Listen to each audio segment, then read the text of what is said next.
5 minutes to go time. Let's do some vocal exercises. Red leather, yellow leather. Red leather, yellow leather. Red leather, yellow leather. Red leather, yellow leather. Good blood, bad blood. Good blood, bad blood. Good blood, bad blood. Good blood, bad blood. Unique, New York. Unique, New York. Unique, New York. Unique, New York. Unique, New York. Unique, New York. Unique, New York. Toy boat. Toy boat, toy boat, toy boat, toy boat, toy boat, toy boat. 11 benevolent elephants. 11 benevolent elephants. 11 benevolent elephants. 11 benevolent elephants. The black bug bled black blood. The black bug bled black blood. The black bug bled black blood. The sixth sick sheep's sick. The sixth sick sheep's sick.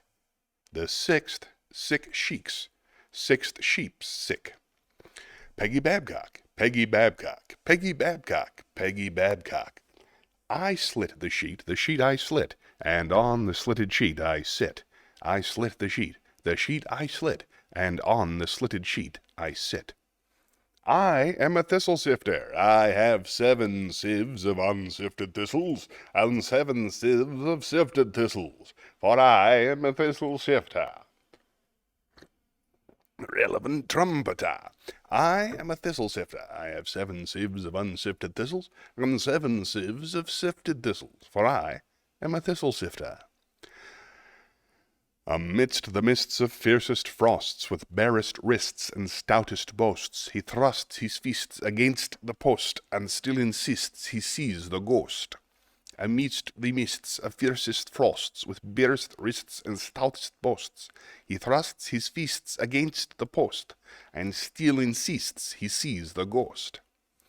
Oh, what is to do today, in a minute or two to two, a thing distinctly hard to say, but harder still to do, for they'll beat a tattoo at 20 to 2, a rat-a-tat-tat and a tat-a-tat-too, and the dragon will come when he hears the drum, at a minute or two to two today, at a minute or two to two.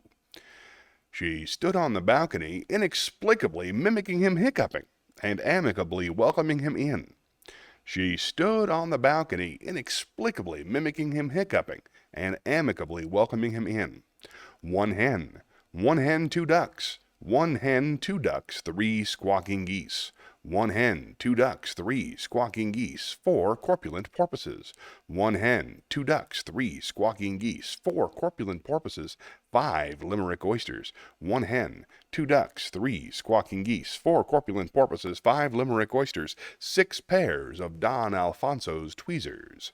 1 hen, 2 ducks, 3 squawking geese, 4 corpulent porpoises, 5 limerick oysters, 6 pairs of Don Alfonso's tweezers, 7,000 Macedonian warriors in full battle array. 1 hen, 2 ducks, 3 squawking geese, 4 corpulent porpoises, 5 limerick oysters, 6 pairs of Don Alfonso's tweezers, 7,000 Macedonian warriors in full battle array, 8 brass monkeys from the ancient, sacred crypts of Egypt. 1 hen, 2 ducks, 3 squawking geese, 4 corpulent porpoises, 5 limerick oysters, 6 pairs of Don Alfonso's tweezers, 7,000 Macedonian warriors in full battle array, 8 brass monkeys from the ancient, sacred crypts of Egypt, 9 apathetic, diabetic, sympathetic old men on roller skates, with a marked propensity for procrastination and sloth. 1 minute to go time, and we got a great one for you today.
And here we go.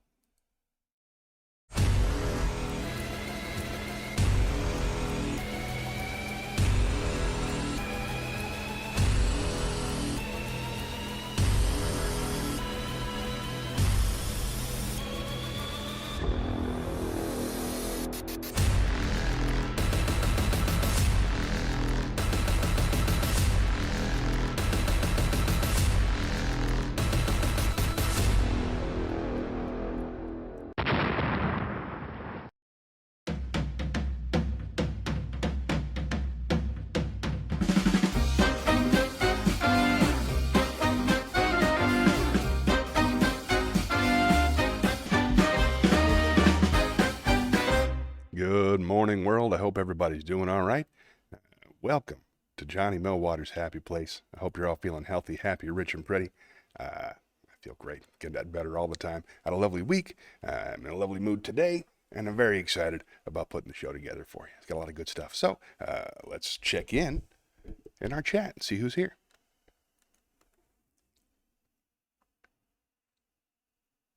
All right, so far it's just me. That makes it pretty easy. I'm easy to please. If you're watching this on YouTube and it's your first time, it's a pretty simple show. Every Sunday at 11:30, I'm here. I talk to whoever wants to talk to me.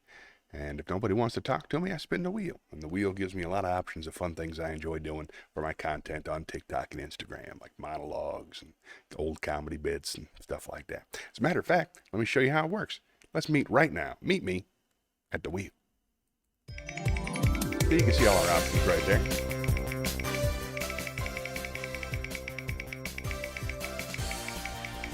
Wisdom, riddle, monologues, jokes, Zen Koans. Oh, good. All right, let's go to the comedy club and take a couple jokes.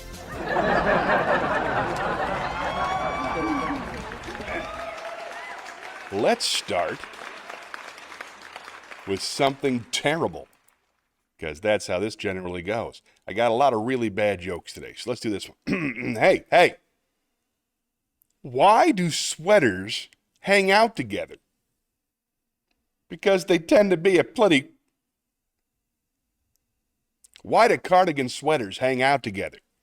Because they're a close-knit group. Another one? All right. Hey. I feel like I wrote this one myself. What's the best way to get to the hospital after breaking your foot? A tow truck. See? You see how it works? Pretty simple. Let's spin the wheel. Whoop, wrong button.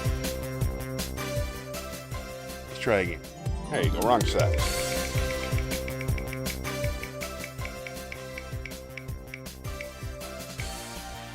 Prose! Lovely. Meet me in the prose library. I'll read you something special. All right, this is exciting. This is good stuff. I picked out some more Tina Fey today by request. So let's start there. This is from Tina Fey's book, Bossy Pants, and it is entitled Everything I Learned from Lorne Michaels. I bet you it's not all the stuff you learned from Lorne Michaels, but I bet you it's enough. So here we go. What I Learned from Lorne Michaels by Tina Fey.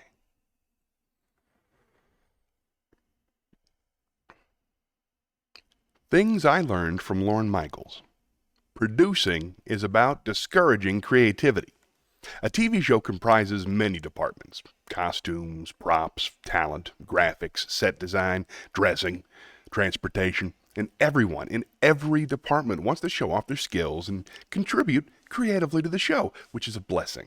You're grateful to work with people who are talented and enthusiastic about their jobs. You would think that as a producer, your job would be to churn up creativity. But mostly your job is to police enthusiasm.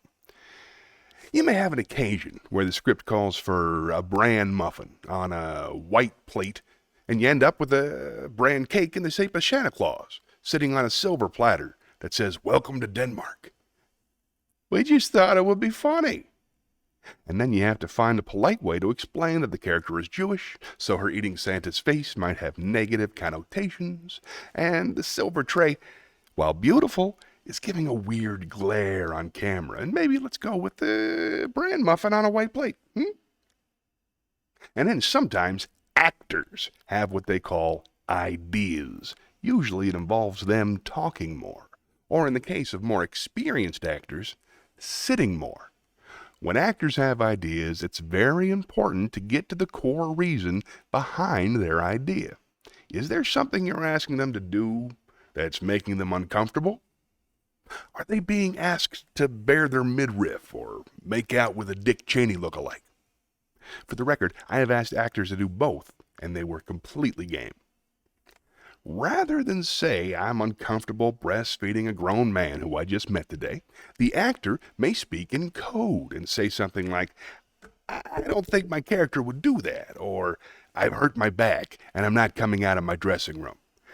You have to remember that actors are human beings, which is hard sometimes because they look so much better than human beings.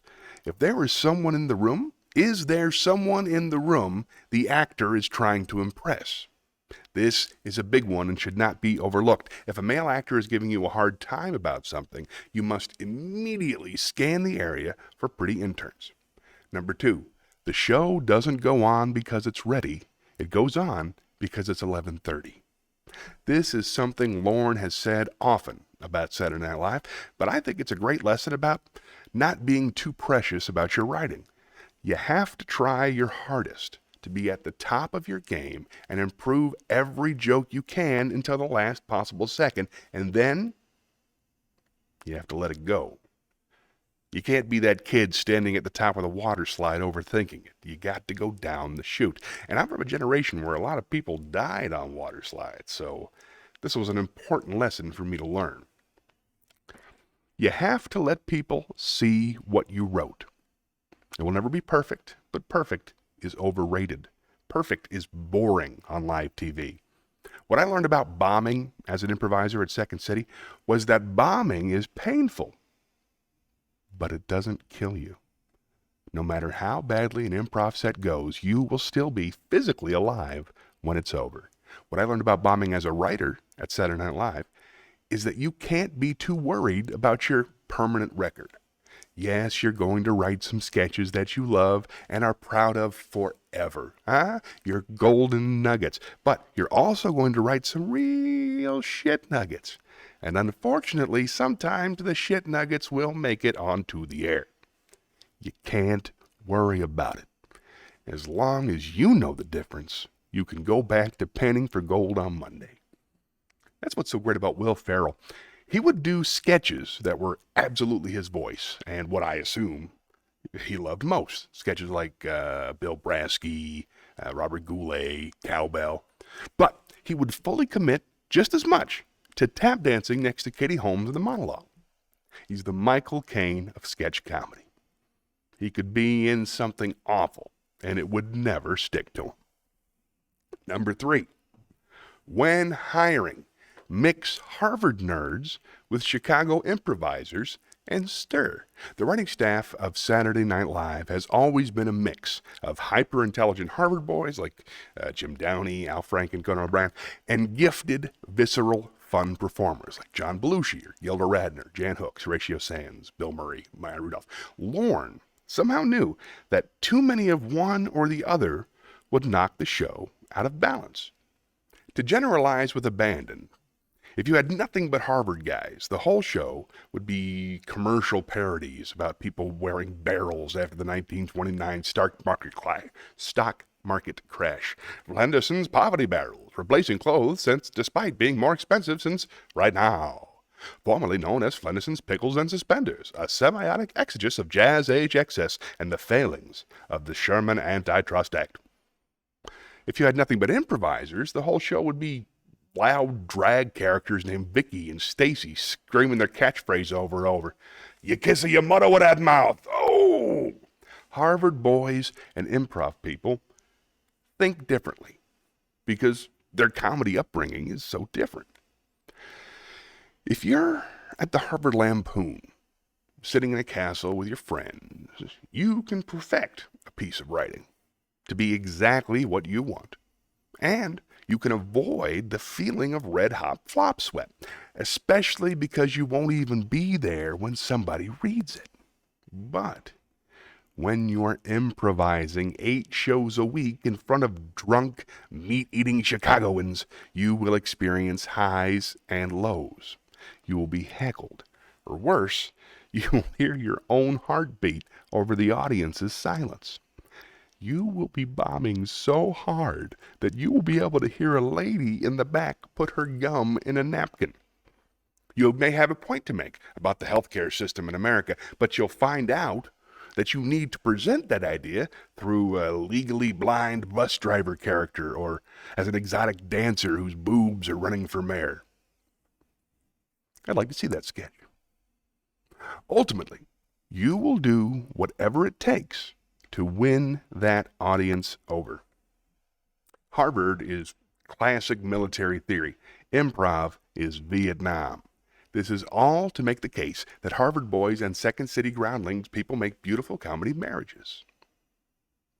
The Harvard guys keep the improvisers from wallowing in schmaltz. Steve Higgins used to joke that every Second City sketch ended with sentimental music and someone saying, "I love you, Dad." The Harvard guys check the logic and construction of every joke, and the improvisers teach them how to be human. It's Spock and Kirk. I guess if you want to tie all my metaphors together, it would be Spock wearing a baldric and staying up all night to write a talk show sketch with a mentally ravaged Rambo Kirk. I tried to apply Lorne's lesson when staffing 30 Rock, and it has worked well so far. Our current staff is 4 Harvard nerds, 4 performer-turned-writers, 2 regular nerds, and 2 dirtbags. Number 4, television is a visual medium. Lorne has said this to me a lot. It basically means go to bed, you look tired. You may want to be diligent, stay up with all the writers all night, but if you're going to be on the show, you can't. Your street cred with the staff won't help anybody if you look like a cadaver on camera. Also, don't be afraid to make them get your hair, makeup, and lighting right. It's not vanity, because if you look weird, it will distract from what you're trying to do. If you look as good as you can, people will be able to pay attention to what you're actually saying. Number 5, don't make any big decisions right after the season ends. This is the same advice they give people who've just come out of rehab. After a grueling period of work, or what passes for grueling work in our soft-handed world, you will receive, or crave at least, some kind of reward. Don't let this cause you to rush into a big decision, like a new house, or a marriage, or partial ownership of a minor league baseball team that you may later regret. The interesting thing about this piece of advice is that no one ever takes it. Number 6, never cut to a closed door.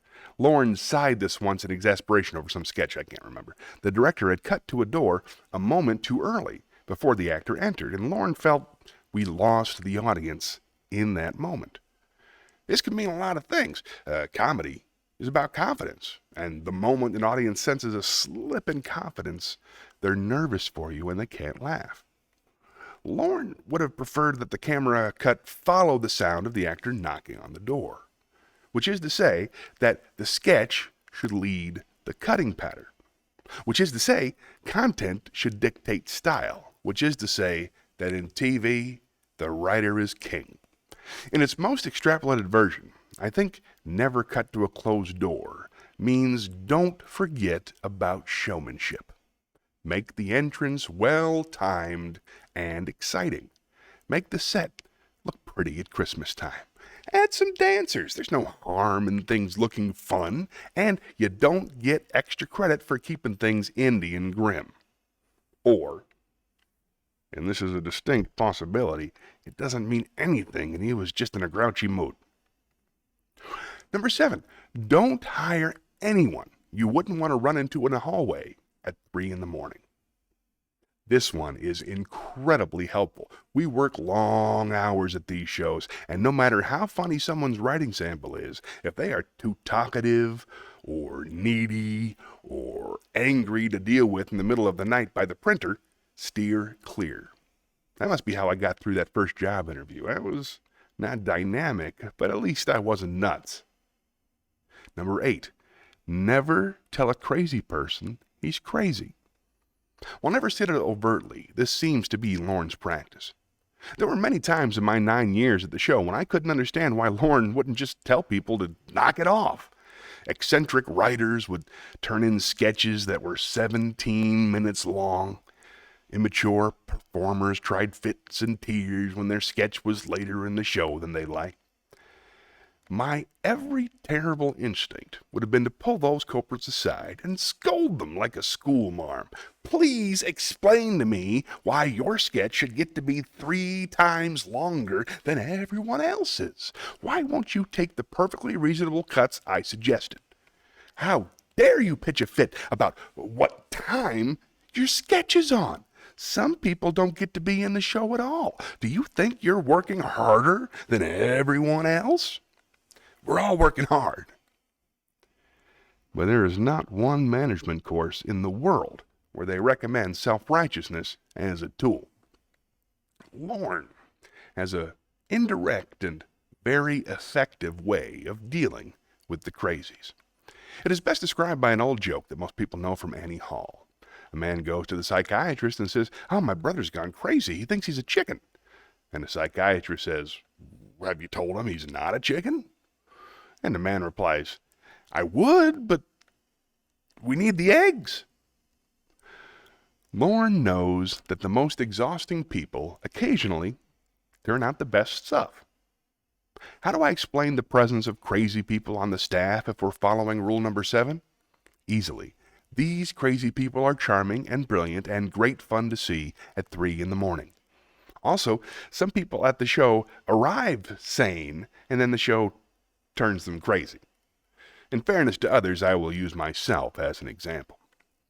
In October 2001, Manhattan was a tense place to work, but we all continued to work because it seemed like the Churchillian thing to do. One Friday morning, I was sitting in my tiny dressing room at 30 Rockefeller Plaza, trying to write jokes for Weekend Update. I was reading a thick packet of newspaper clippings, looking for something fun to say about Afghanistan, the Taliban, Saddam Hussein, the anthrax postal deaths. It was grim. Then on the TV, hanging in the corner, Lester Holt came on and said, "Breaking news. Anthrax has been found at 30 Rockefeller Plaza. CDC officials are investigating the potentially deadly substance, which was found in a suspicious package." Addressed to NBC nightly news anchor Tom Brokaw and mailed to his offices in 30 Rockefeller Plaza. If you have decent reading comprehension skills, you will remember from the beginning of this paragraph that I, too, was at 30 Rockefeller Anthrax Plaza, not 45 Rockefeller Plaza, not 1661 6th Avenue, 30 Rockefeller Plaza. Nope, I thought, I give up. I put on my coat, walked downstairs, past my friends and coworkers without saying anything. I walked right past the host for that week, sweet Drew Barrymore, without telling her what I had heard. I just went to the elevator and left. I walked up 6th Avenue to Central Park West. I walked up Central Park West to 96th Street and across 96th Street to my apartment on the West End Avenue, where I would wait to die. Several hours later, Lorne called and said gently, "We're all here. You and Drew are the only ones who left. And Drew came back a few hours ago, so we're ordering dinner if you want to come back in." It was the most gentle, non-bossy pants way of saying, "You're embarrassing yourself." I got back to work that evening just in time to find everyone assembled on the studio floor. Andy Lack, the head of NBC News, was addressing the crew in an emergency briefing. Once again, nothing is creepier than a bunch of adults being very quiet.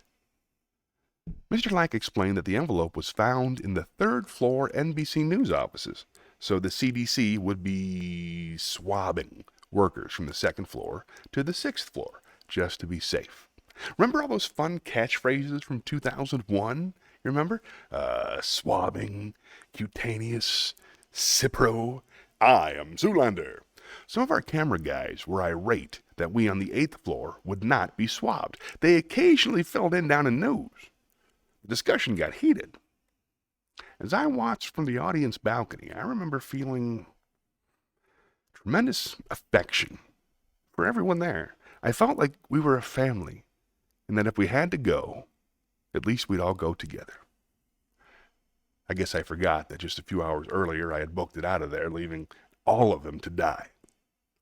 I have a uniquely German capacity to vacillate between sentimentality and coldness. The point is, Lorne did not do what I would have done, which is to say, you're being crazy, get back in here, everyone else is here. Do you think you're more important than everyone else? No. He also didn't coddle me, which is what I would have done if I were trying to overcompensate for my natural sternness. Are you okay? If you need to take a couple days off, I'm sure we can manage, blah, blah, blah. Instead, he found a way for me to slip back in the door like my mental breakdown never happened. We're ordering dinner. What do you want? He knew how to get the eggs. Very nice. Now, I just received a bunch of texts during that reading, so I'm guessing that we got some kind of problem. Let's see.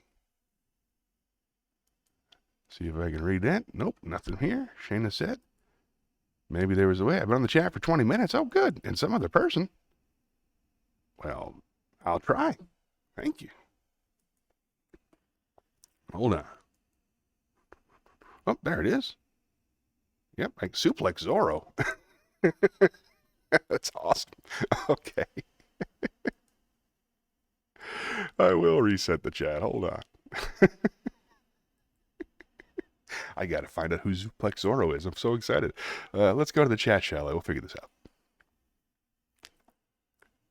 Wonder what happened to the curtains. Weird. All right, let's see. Feature chat.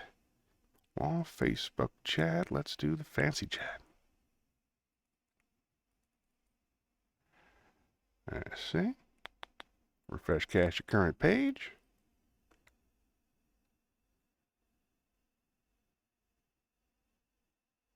Uh-oh, that didn't work at all. I'm working on it, though. If you're watching, I'm working on it.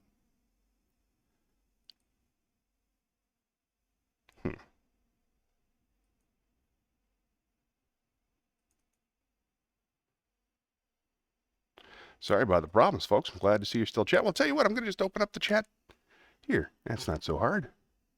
I guess they'll read what needs to be read. If I can find it. Jeez. You guys are wonderful. Thanks for being so patient. All right, here we go. Here we go. There it is. This is not... All right, there we go. There we go. We'll make this work today. Hi. Hi, Johnny. Smile. How are you today? Healthy, happy, rich, and pretty. You like the new countdown? Thank you very much for the kind words. I logged on at 10:58, but I don't know what time does Serena Williams wake up. And Suplex Zorro is here. Hello, Suplex Zorro. I think that might have been my daughter, Charlotte. I'm not sure. But we'll find out. All right. I don't think Johnny could see us. In my case, that's good. So how are you doing today? Same as always. Twitch is not behaving. Message Johnny. There we go. All right. Let's see.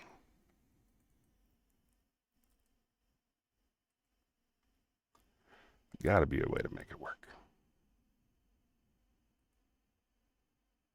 There it is. Serena Williams wakes up at 10-ish. All right, we're in business. Sorry, I didn't see all the other ones you put in. But anything else you put in the chat should show up. Serena Williams, she wakes up at 10-ish. He's back. Oh, I'd never leave you. I've been here the whole time. Don't worry about a thing. How you doing? You all right? Glad to see everybody. I think Suplex Zorro might have been Charlotte. I hope she's still here, and I hope she comes back. She wants to learn how to be a voice actor someday, so I thought we might do some of these things together a little bit, you know? How's everybody? You all right? Now that I can see you, bring me up to speed. How's your week, Shayna? You all right? How about you, Dad? You healthy? Staying strong? All right, now we're good. H, R, and P. Yes, healthy, happy, rich, and pretty, as am I. Whoop, that's not how that works. There we go. reasonable time to get up. It is, but I think it was a pun about how good she is at that one sport. Tennis. Huh? Huh? Nice. Oh, I'm glad you're here. I got all kinds of fun stuff. If you want to tell me about your week, I'd love to hear it. But if you just want me to read the stuff, I'll read the stuff. So here we go. Let's spin the wheel.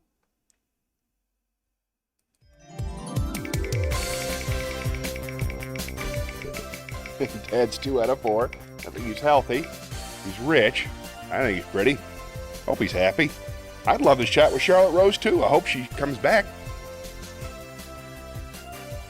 It's her first time, and I wasn't able to. We'll find out. All right, let's got a couple monologues for you. Meet me in the theater.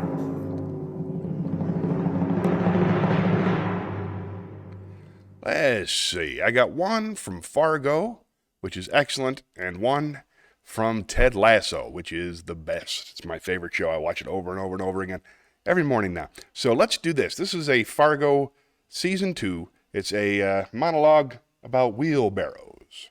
The context doesn't really matter so much. A cop is trying to tell a criminal he needs to leave town, and the criminal is trying to explain that he's not going anywhere.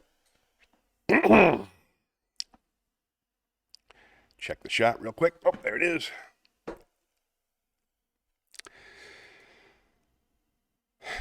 Sometimes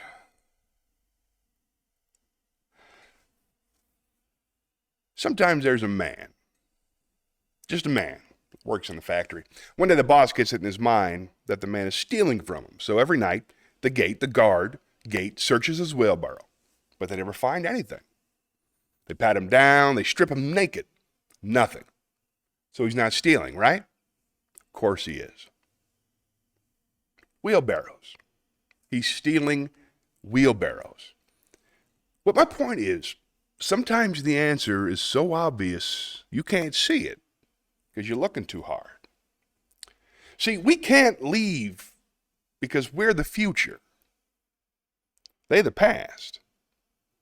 The past can no more become the future than the future can become the past. Yeah, good one. All right.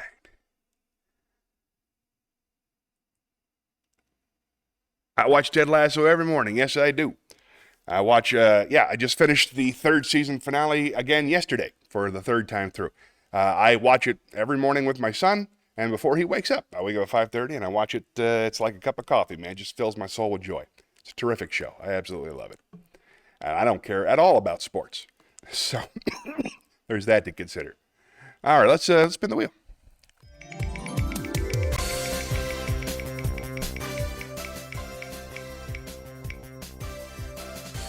Shakespeare. Excellent. Meet me at the Shakespeare stage.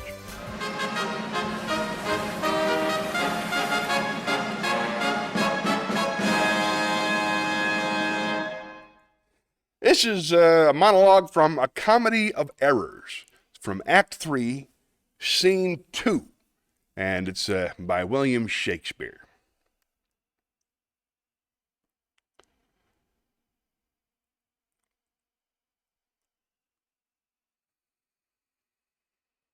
Sweet mistress,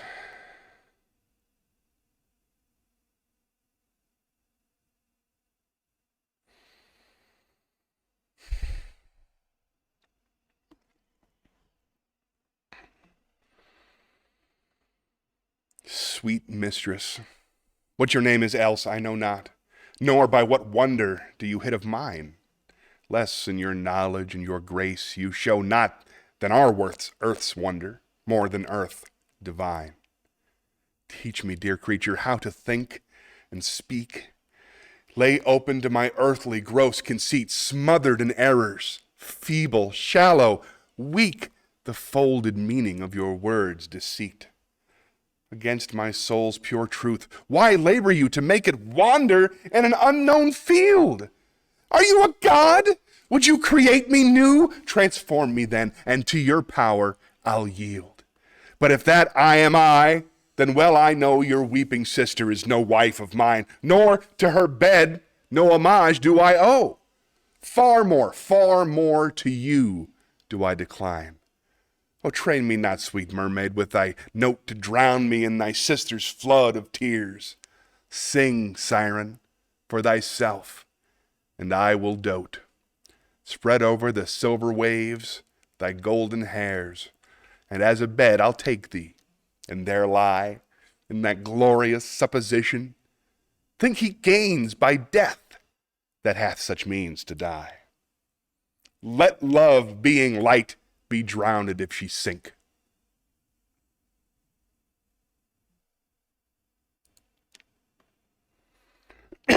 Well, let's talk about that. Dad loved that show. We watched that one together. It made me very happy. Watched me and my dad, my son, my daughter. We all watched it together, and it'll have a special place in my heart forever just for that reason. Plus, it's a great show. But I see you says there that you watched John Mulaney's most comedy special. Fantastic. I got to see him perform that hour when he was in Charlotte last year. Big stadium show. Amazing performer, fantastic writer. Brilliant, just brilliant. I really, really enjoyed it. Good question. Have I watched any comedy specials lately? I listened to Norm Macdonald's again. I listen to that about once a week. But other than that, I don't think I did any stand-up this week. Didn't watch any stand-up. I watched a lot of comedy. I watched the show That Goes Wrong for many days after you left. Oh, good. Dad loved it. I'm so glad to hear it. It's a great show. It's kind of the feeling of Ted Lasso is what I'm basing the whole new comedy show we're doing, that Craig and I are doing, the cruelty-free comedy. I'm trying to make people feel how Ted Lasso made me feel. So that's a pretty great place to start. Yeah, John Mulaney reminds me of Paul Platt. That's why he has to have that ridiculous haircut and mustache now, till he gets tired, because he's so sick of hearing that. Now he looks like Doug Henning, but he doesn't know who Doug Henning is, so he's too young. It's all right. Yeah. And John's a little bit more educated, and Paul's a little bit more mischievous. I liked them both very much. Very, very funny people. And I saw that they had formed a troupe, right? There's a guy named Paul Platt, who we were just talking about, very funny man. There's a young lady named Christine McLennan, who's a friend of ours, and a gentleman named Nathan Black, and I think Mira's in there too. I don't know anything about Mira Phelps, but the three of them have put together a comedy troupe. They're going to do a monthly show at the Bizart, and it's called New Wonk City. So I'm rooting. I might go see that one because I'm a big fan of all three of them. But I love John Mulaney's special. Have you watched the Goes Wrong show yet? I think you'll like it. That's what I've been getting into. Been rewatching a lot of stuff this week. Nathan Baker, that's the one. Thank you. I like him a lot. I don't know what I said. But yeah, Nathan Baker's a very, very interesting cat. I like the way he thinks. All right. This is nice. I'm getting a chance to catch up a little bit. Let's spin the wheel.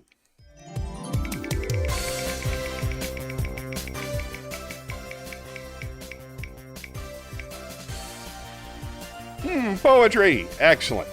Oh, this is a good one. This is called... Oh, hold on. Let's go to the poetry corner first.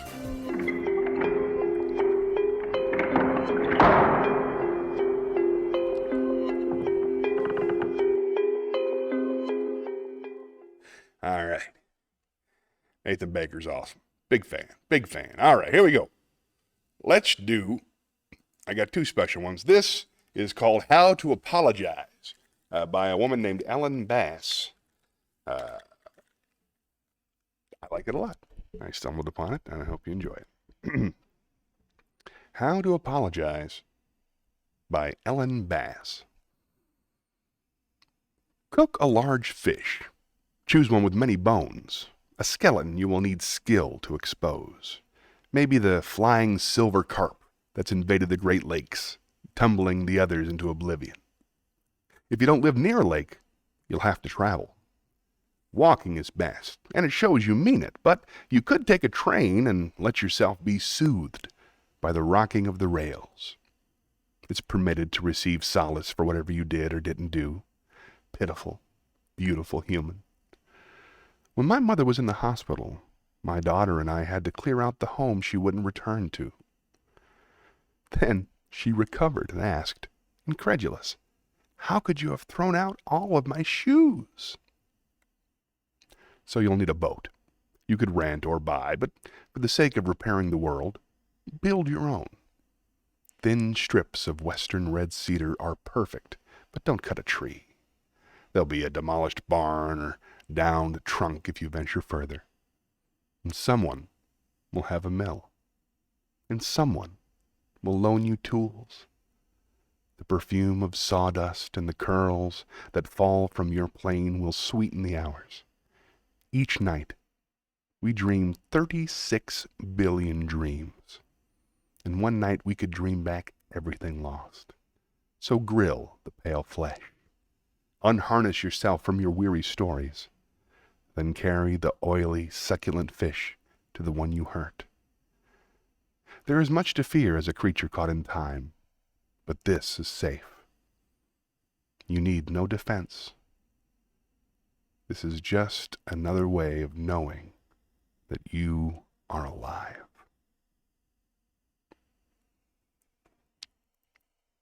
I like that one. Oh, here we go. Thanks, Dad. I love that one. Appreciate the... All right, let's see. Nathan Baker. Shayna. What is this? Oh. Oh, shit. Gotcha. I think I deserve credit for my answer. That's good.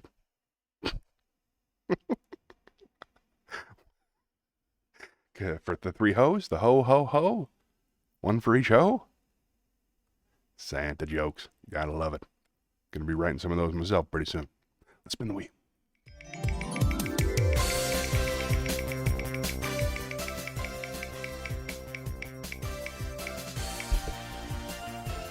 Ooh, Zen Koan. Nice. Meet me at the campfire.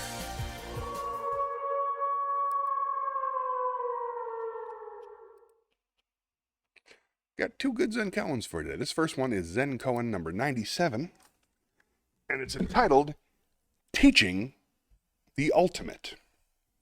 I assume it is about Frisbee. Let's take a look. Zen Koan 97, Teaching the Ultimate. In early times in Japan, bamboo and paper lanterns were used with candles inside. A blind man visiting a friend one night was offered a lantern to carry home with him. "I do not need a lantern," he said. "Darkness or light is all the same to me." "I know you do not need a lantern to find your way," his friend replied. "But if you don't have one, someone else may run into you, so you must take it." The blind man started off with the lantern, and before he had walked very far, someone ran squarely into him. "Look out where you are going!" he exclaimed to the stranger. "Can't you see this lantern?" "Your candle has burned out, brother," replied the stranger.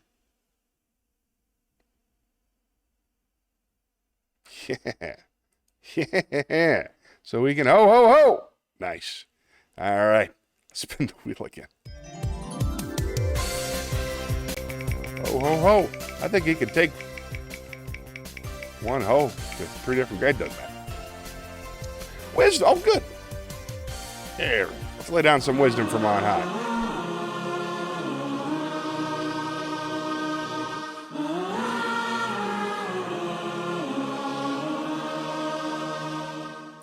All right.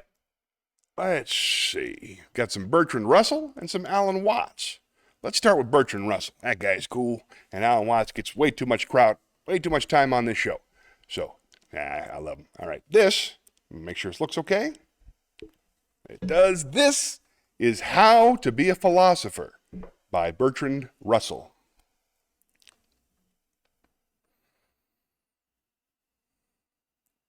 How to be a philosopher. It is important to learn not to be angry with opinions different from your own, but to set to work understanding how they come about.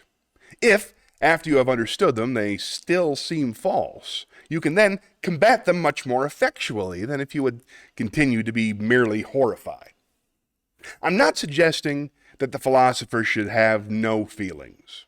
The man who has no feelings, if there be such a man, does nothing, and therefore achieves nothing. No man can hope to become a good philosopher unless he has certain feelings which are not very common.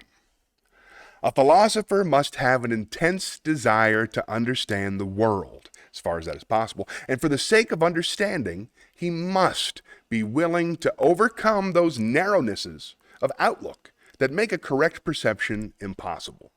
He must learn to think and feel, not as a member of this or that group, but as just a human being. If he could, he would divest himself of the limitations to which he is subject as a human being. If he could perceive the world as a Martian or an inhabitant of Sirius, if he could see it as it seems to a creature that lives for a day, and also as it would seem to one that lived for 1,000,000 years, he would be a better philosopher. But this he cannot do. He is tied to a human body with human organs of perception. To what extent can this human subjectivity be overcome? Can we know anything at all about what the world is as opposed to what it seems? This is what the philosopher wishes to know. And it is to this end that he has to undergo such a long training of impartiality. Yeah, ho, ho, ho. We're having fun. Spin the wheel. You definitely deserve credit for your answer.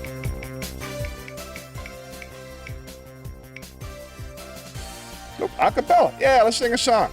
I got something special for you, Dad. Hold on. Meet me in the acapella library.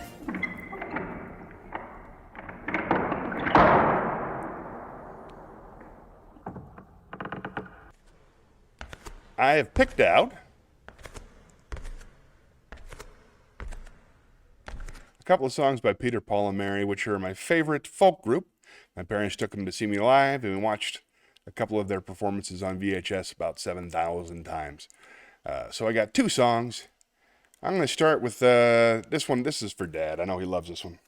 This is called Right Field. It's by Peter, Paul, and Mary.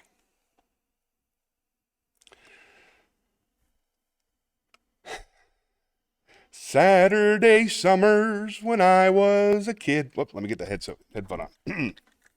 Too high.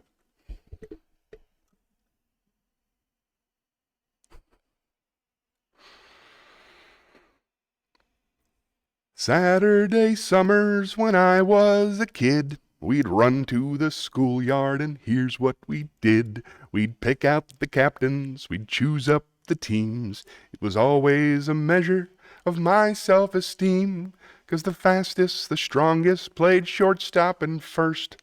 The last ones they picked were the worst. I never needed to ask, it was sealed. I just took up my place in right field, playing right field. It's easy, you know. You can be awkward and you can be slow. That's why I'm here in right field, just watching the dandelions grow. Playing right field can be lonely and dull. Little leagues never have lefties that pull. I dream of the day they'd hit one my way. They never did, but still I would pray that I'd make a fantastic catch on the run and not lose the ball in the sun. And then I'd awake from this long reverie and I'd pray that the ball never came out to me here in right field. It's easy, you know. You can be awkward and you can be slow. That's why I'm here in right field, just watching the dandelions grow. Off in the distance, the game's dragging on. The strike's on the batter, some runners are on. I don't know the inning, I've forgotten the score. The whole team is yelling, and I don't know what for. Then suddenly everyone's looking at me. My mind has been wandering, what could it be? They point at the sky, and I look up above, and a baseball falls into my glove. Here in right field, it's important, you know. You gotta know how to catch, gotta know how to throw. That's why I'm here in right field, just watching the dandelions grow. Yay! Oh, I love it. Love it, love it, love it. Just for you, Dad. Realized I hadn't done any of that. That's nice. All right, let's spin the wheel.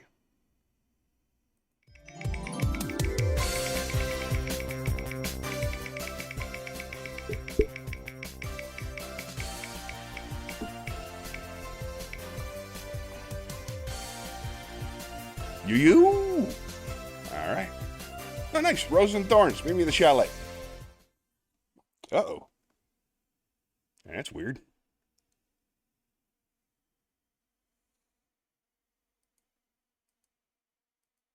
What you doing over there, pal?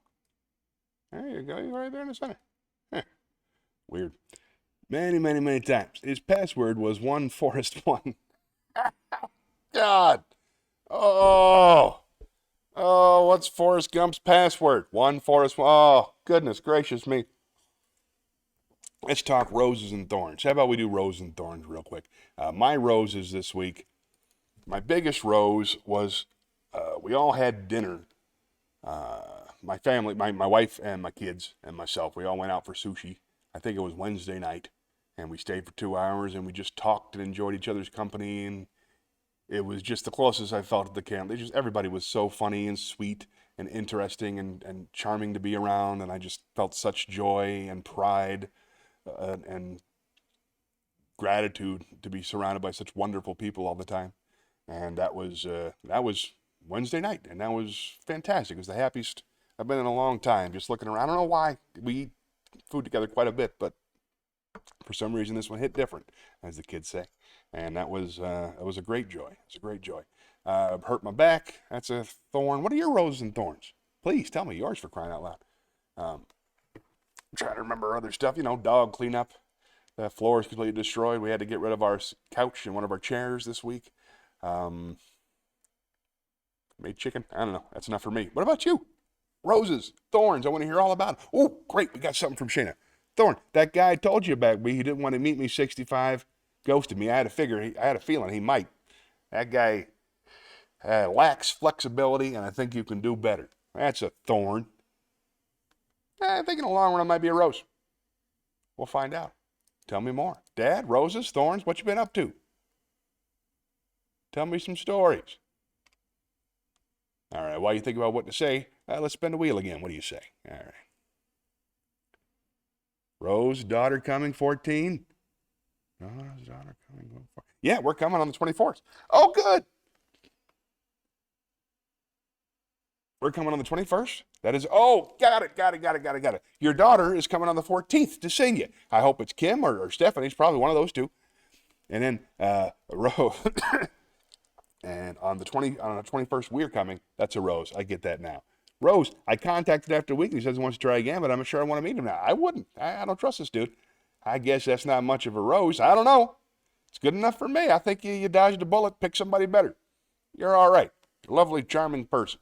Take your pick. Take your pick. Thorns. Who has time? Words to live by. Thanks, Dad. All right, let's spin the wheel. Excuse me. Another thorn. I got a bit of a cough this week.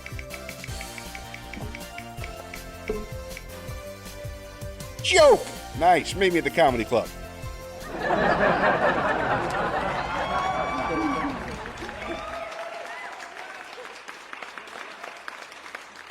All right. So this sweet old lady is sitting at her kitchen table. She calls her neighbor. She says, listen, I'm having a hell of a time with this crossword. No, excuse me. A lady's sitting at her kitchen table. She calls her friend. She says, listen, I'm having a heck of a time with this jigsaw puzzle. Can you come over and help me? So her neighbor comes over and sees her sitting there at the table. And she says, what is this supposed to be? And the old lady, she says, well, it's supposed to look like a chicken. At least that's what's on the box. But I don't think there's any way that we can combine these to make it look like a chicken. So the neighbor says, listen, here's what we're going to do. All right? First, we're going to sit you in this comfy chair. All right, over here. Nice. Get you some tea. Let you relax for a minute. And then I'm going to grab the box and put back all the cornflakes. There you go. Joke. I also have joke. Let's see. All right, Forrest Gump. All right. What was Forrest Gump's password? 1Forest1. Let's see, hosting a New Year's Eve party. It may be the last party I host before I move, so you are definitely moving. I knew you were thinking about it, but I didn't know if you were locking it down. Good for you. I don't know how many people I can get to drive up to Huntersville on New Year's Eve, but I think a New Year's Eve party is probably better than having a Christmas Eve party. I agree. I'm sure they can make the trip. It's not that far. It's like 15 minutes. Everything's 15 minutes in Charlotte. they'll make the trip. No problem at all. I think it'll be wonderful. I hope you have a great time. Am I excited about the Comedy Zone show next week? I am excited. I don't think it's next week. I think it's on December 18th. Craig and I have been writing, and we've got all kinds of fun bits that we're prepared to do, so that'll be fun. But that's on December 18th, and I hope to see you there. Oh, another rose! I locked down the first cruelty-free date, January 19th, Sunday, January 19th. We'll be doing our first cruelty-free show and podcast recording. So I'm very excited about that. All right. More jokes. What? I had more jokes. Hold on. See if I can find. Got new shortcuts and stuff, so I got to figure this out. Hold on. Not that one. That's terrible. No. Yes. No. Maybe. Oh, here you go. Why do ducks have feathers on their tails? To hide their butt quacks. I thought that was particularly terrible, so I thought I'd share that with you. Another one? Yeah, I'll do one more, but that's it. Hey! Did you hear about the disgraced archaeologist? His career is in ruins. Disgraced archaeologist. It's fun. All right, let's spin the wheel. It really is. December 18th is next week. No way. I like it too. Thanks, Dad. Pros. Meet me in the pros library. What's today? I don't even know what today's date is. I don't even care anymore. It sure seems to. I think it's about perspective. I think it's about the percentage of your life you've lived.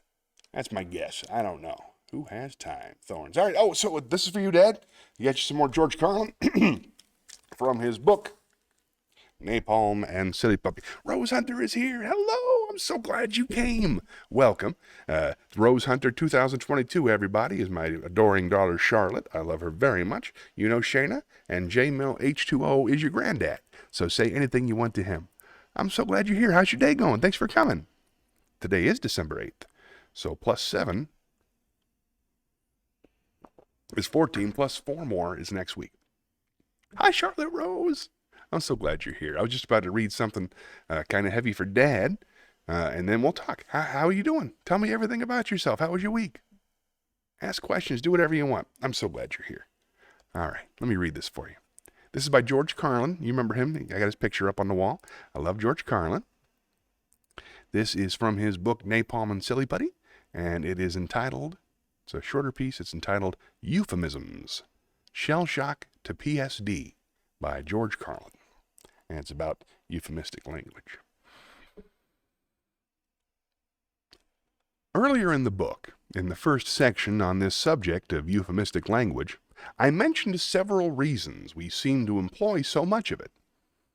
The need to avoid unpleasant realities, the need to make things sound more important than they really are, marketing demands, pretentiousness, boosting employee self-esteem, and, in some cases, just plain old political correctness. But, no matter what their purpose, the one thing euphemisms all have in common is that they soften the language. They portray reality as less vivid. And I've noticed that Americans have a problem with reality. They prefer to avoid the truth and not look it in the eye. I think it's one of the consequences of being fat and prosperous and too comfortable. So, naturally, as time has passed and we've grown fatter and more prosperous, the problem has gotten worse. Here's a good example. There's a condition in combat. Most people know it by now. It occurs when a soldier's nervous system has reached the breaking point. In World War I, it was called shell shock. Simple, honest, direct language, 2 syllables. Shell shock. Almost sounds like the guns themselves. Shell shock. That was 1917. Generation passed. Then, during the Second World War, the very same combat condition was called battle fatigue. 4 syllables now. It takes a little longer to say, stretches it out. The words don't seem to hurt quite as much. And fatigue is a much softer word than shock. Shell shock. Battle fatigue. The condition was being euphemized. More time passed and we got to Korea, 1950. By that time, Madison Avenue had learned well how to manipulate the language, and the same condition became operational exhaustion. It's been stretched out now to 8 syllables. It took longer to say, so the impact was reduced, and the humanity was completely squeezed out of the term. It was now absolutely sterile. Operational exhaustion. Sounded like something that might happen to your car. And then, finally, we got to Vietnam. Given the dishonesty surrounding that war, I guess it's not surprising that at the time, the very same condition was renamed post-traumatic stress disorder.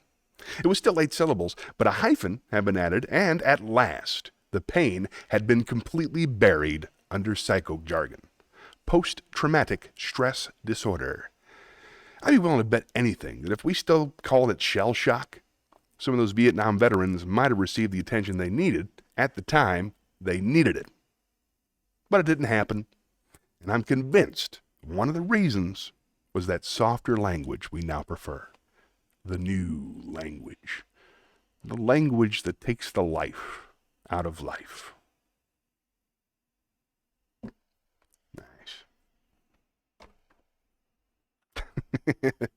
Oh, yay, Charlie's talking. Let's see what's going on. All right. Good on the couch, hanging out with my dogs, Lucky. The dogs, of course, for those of you paying attention at home, are Mac and Ford. Ford will sit in your lap, and Mac will not. Rose remembers you. How are the dogs doing? They did not. They still all poop on the floor sometimes. They got better. When does winter vacation begin? I'm not sure yet. I think it's a week after next. I remember the weeks between Thanksgiving break and Christmas break was the most challenging time for me as a teacher because kids were so excited about the holidays and were not always on their best behavior.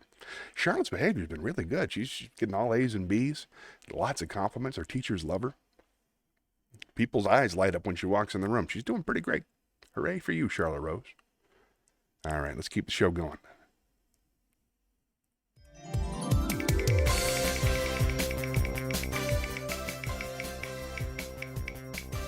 This is great. Meet me in the theater, would you please?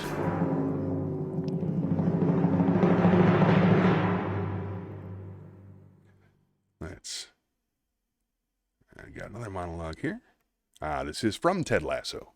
Wonderful program. And you'll have to imagine me playing darts while I'm saying these things. This is Be Curious, Not Judgemental from Ted Lasso.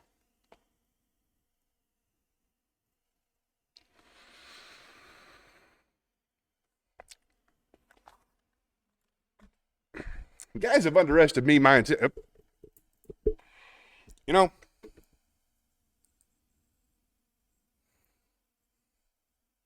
Be Curious, Not Judgemental from Ted Lasso. Guys have underestimated me my entire life. And for years, I never understood why. It used to really bother me. But then one day I was driving my little boy to school, and I saw a quote by Walt Whitman. It was painted on the wall, and it said, "Be curious, not judgmental." I like that. So I get back in my car, and I'm driving to work, and all of a sudden it hits me. All them fellas that used to belittle me, not a single one of them was curious. They thought they had everything figured out, so they judged everything, and they judged everyone. And I realized that their underestimating me, who I was, had nothing to do with it. Because if they were curious, they would have asked questions. Questions like, "Have you played a lot of darts, Ted?" To which I would have replied, "Yes, sir. Every Sunday afternoon at a sports bar with my father from age 10 until I was 16 when he passed away. Barbecue sauce." Good advice. Not a great performance. Good advice. Yay. This is so nice. Glad you're able to keep each other quiet. And your writing is very good too, Cheryl. I'm proud of you. Spin the wheel.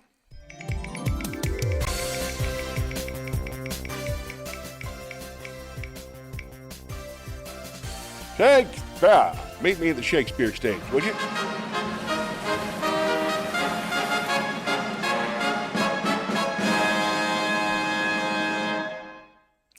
Let's do Sonnet number 44 by William Shakespeare.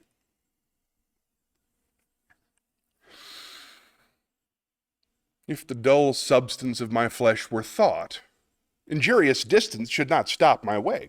For then, despite of space, I would be brought from limits far remote, where thou dost stay. No matter then, although my foot did stand upon the farthest earth removed from thee, for nimble thought can jump both sea and land as soon as think the place where he would be. Oh, thought kills me that I am not thought, to leap large lengths of miles when thou art gone.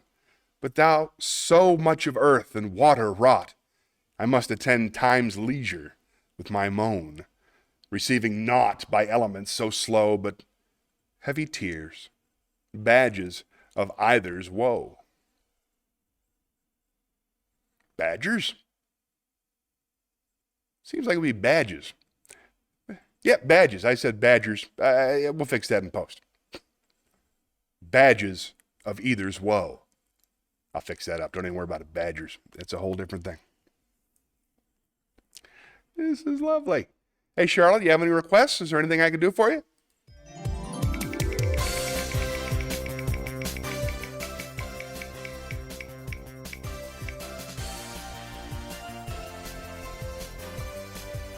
Yay. Oh, Poetry Corner. Meet me there.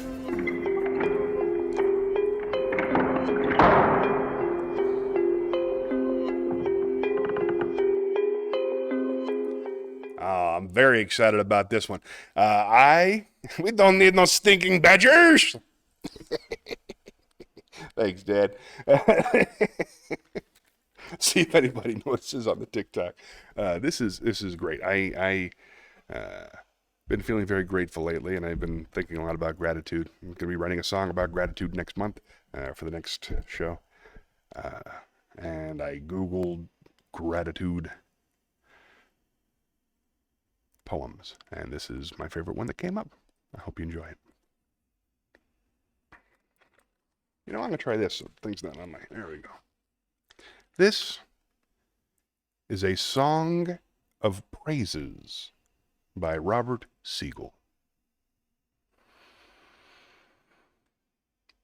Gratitude for the gray nudge of dawn at the window, for the chill that hangs around the bed and slips its cold tongue under the covers, for the cat that walks over my face purring murderously, for the warmth of the hip next to mine, and the sweet lethargy for the cranking up of the will until it turns me out of bed, for the robe's caress along arm and neck, for the welcome of hot water, the dissolving of night's stiff mask in the warm washcloth, for the light along the wild porcelain sink, for the toothbrush's savory invasion of the tomb of the mouth and resurrection of the breath, for the warm lather and the clean scrape of the razor and the skin smooth and pink that emerges for the steam of the shower, the apprehensive shiver and then its warm unfolding of the shoulders, its falling on the head like grace, its anointing of the whole body, and the soap's smooth absolution for the rough nap of the towel, and its message to each skin cell for the hairbrush's pulling and pulling, waking the root of each hair for the reassuring snap of elastic, for the hug of the belt that pulls all together, for the smell of coffee rising up the stairs, announcing paradise, for the glass of golden juice in which light is condensed, and the grapefruit's sweet flesh, for the incense of butter on toast, for the eggs like two peaks over which the sun rises, and the jam for which the strawberries of summer have saved themselves, for the light whose long shaft lifts the kitchen into the realms of day, for Mozart elegantly measuring out the gazebos of heaven on the radio, and for her face, for whom the kettle sings, the coffee perks, and all the yellow birds in the wallpaper spread their wings. Yay! I like that one. He ain't got no time for thorns, man. Ryan's playing games on his computer. Mom is asleep. That makes sense. Yay! We did have wonderful dinners. Yeah, I was just talking about that too. Aw, it's nice of you to say. I'm so glad you're here. All right, let's spin the wheel.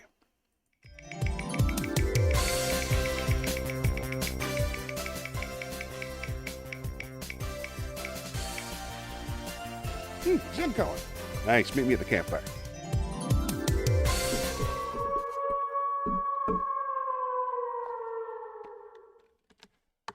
Let's see. Zen Koans, for those of you that don't know, Zen Koans are short stories used to illustrate points and used in the learning of Zen Buddhism. So I got a couple of them for you. This is Zen Koan number 98, Non-Attachment. Gitano Genpo, abbot of Ihai Temple, was 92 years old when he passed away in the year 1933. He endeavored his whole life not to be attached to anything. As a wandering mendicant, when he was 20, he happened to meet a traveler who smoked tobacco. As they walked together down a mountain road, they stopped under a tree to rest. The traveler offered Kitano a smoke, which he accepted as he was very hungry at the time. "How pleasant the smoking is," he commented. The other gave him an extra pipe and tobacco, and they parted. Kitano felt, "Such pleasant things may disturb meditation. Before this goes too far, I will stop now." So he threw the smoking outfit away. When he was 23 years old, he studied I Ching, the profoundest doctrine of the universe. It was winter at the time, and he needed some heavy clothes. He wrote his teacher, who lived 100 miles away, telling him of his need, and gave the letter to a traveler to deliver. Almost the whole winter passed, and neither answer nor clothes ever arrived. So Kitano resorted to the prescience of I Ching, which also teaches the art of divination, to determine whether or not his letter had been miscarried. He found that this had been the case. A letter afterwards from his teacher made no mention of clothes. "If I perform such accurate determinative work with my I Ching, I may neglect my meditation," felt Kitano. So he gave up this marvelous teaching and never resorted to its powers ever again. When he was 28, he studied Chinese calligraphy and poetry. He grew so skillful in these arts that his teacher praised him. Kitano mused, "Well, if I don't stop now, I'll be a poet, not a Zen teacher." So he never wrote another poem.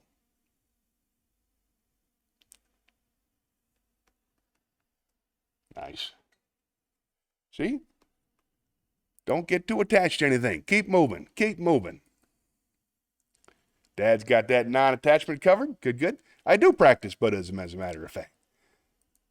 I meditate every day, but that's all it's about. You should. It's wonderful. I'll get you started on that. What got me started was that Alan Watts. There's an Alan Watts speech where he talks about the fundamentals of Buddhism. It's probably, you could do Alan Watts' Fundamentals of Buddhism on YouTube and watch it now. It's makes a lot more sense than any other school of thought that I've run into. All right, let's spin the wheel. Still here with us, Charlotte?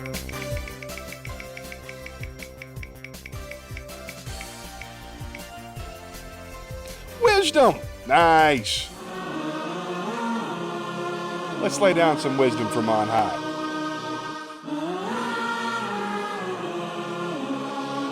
Yay, Charlotte's still here. Thanks, Charlotte. All right, here we go. This is some wisdom from Alan Watts. Inability to accept the mystic experience is more than an intellectual handicap. Lack of awareness of the basic unity of organism and environment is a serious and dangerous hallucination.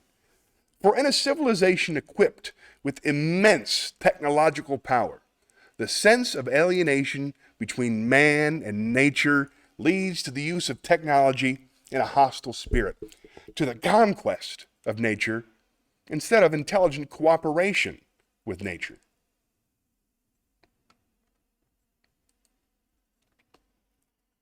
Buddhism. Yeah, I study that too. All right, let's keep going.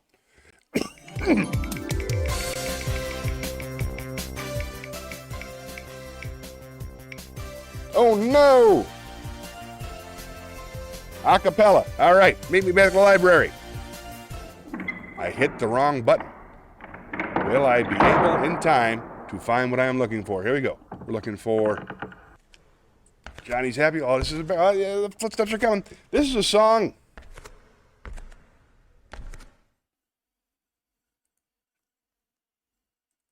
This is a song. Oh no. Ladies and gentlemen, we're experiencing technical difficulties. I'll be right back.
And we're back.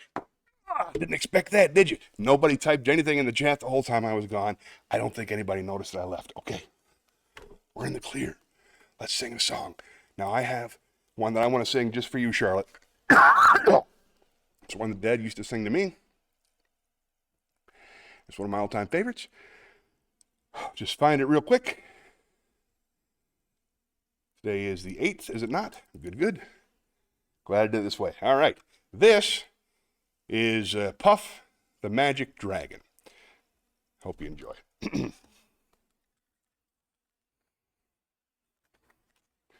Totally going to be worth it, folks.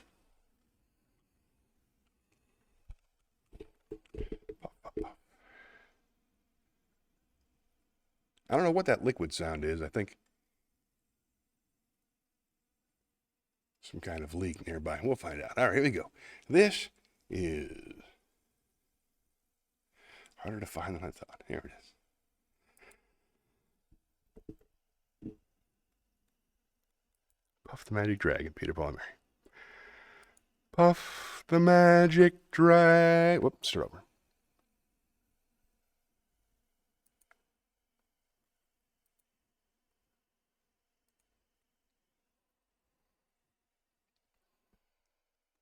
Puff the Magic Dragon lived by the sea and frolicked in the autumn mist in a land called Honolulu. Little Jackie Paper loved that rascal Puff and brought him strings and sealing wax and other fancy stuff.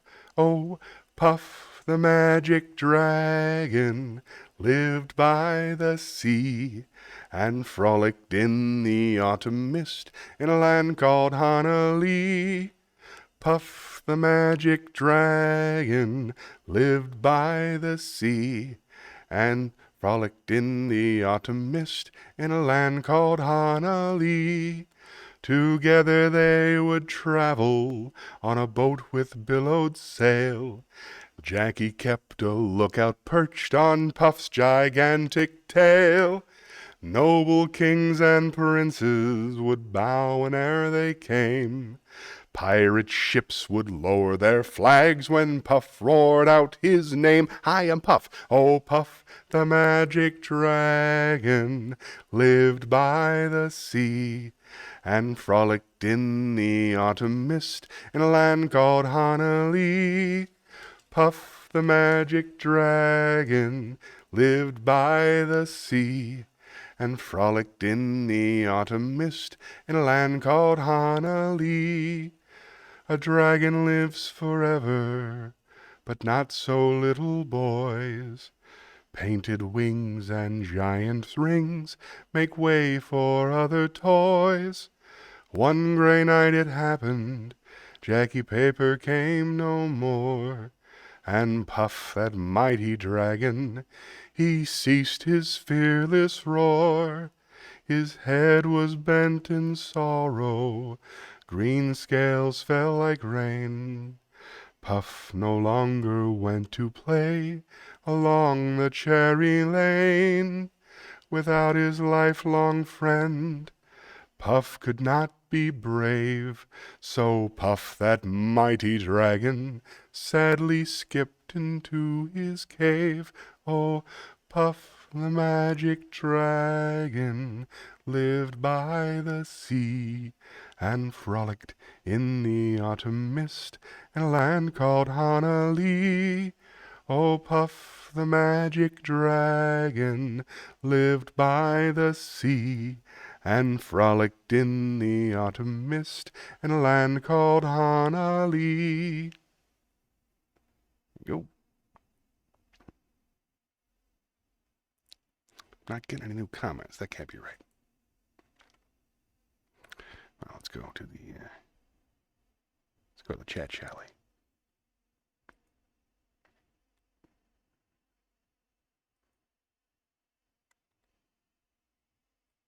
All kinds of hassles, folks. Sorry about that. Let me see what I can figure out here. It's giving me the business. Chit-twash. Here we go. Oh, and I think we're back. There we go. Dad has some things to say. Let's read it. Now, Dad says, oh, look at that. Got all kinds of interesting stuff. I'm still available. Non-attachment, got that covered. I mean to look into Buddhism. Best viewers, hey, thanks for coming, Centrifugal Price. Yes, she's still here. Wait till the show is over. I like how you pronounce Buddhism, so we can talk, Shayna. Jeez. What would you like to talk about, Jim? I'm still available. What are your innermost secrets? Weird. My biggest secret is I love the ladies. Not that much of a secret. I knew that. I don't think that's a secret from your granddaughter. You are required to sing along. The only thing he dislikes are ripped pants, tattoos, and a certain politician we will not name. Well, she's got no ripped pants. She's probably got some ripped pants, but no tattoos. And we won't name the politician. That works for me. This is so great.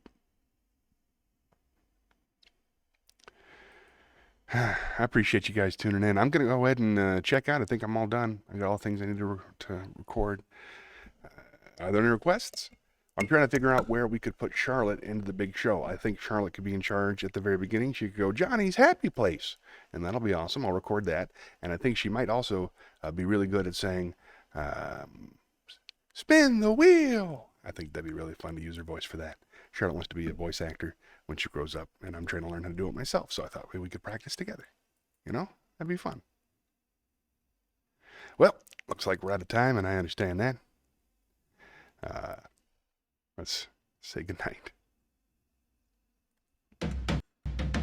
Thanks for watching, everybody. I hope you had some fun tonight. It was really great to see you, Charlotte. Thank you so much. I love you, Dad. I love you, Charlotte. Oh, I love you, Papa. That's the best thing that's ever been. Bye-bye. Thanks for watching. See you next time. And remember, the only way to save this country is for all of us to love one another. So love yourself first, and then love somebody else. Then if you can, love everybody. That's what I'm trying to do. We'll meet again. Don't know where. Don't know when, but I know we'll meet again some sunny day. Keep shining through just like you always do, and the blue skies will push the dark clouds far away. And would you please say hello to the folks that I know and tell them I won't be long. They'll be happy to know that as you saw me go, I was singing this song. We'll meet again, don't know where, don't know when, but I know we'll meet again some sunny day. Thanks for watching. Until next time, be good, but not too good. Bye-bye for now.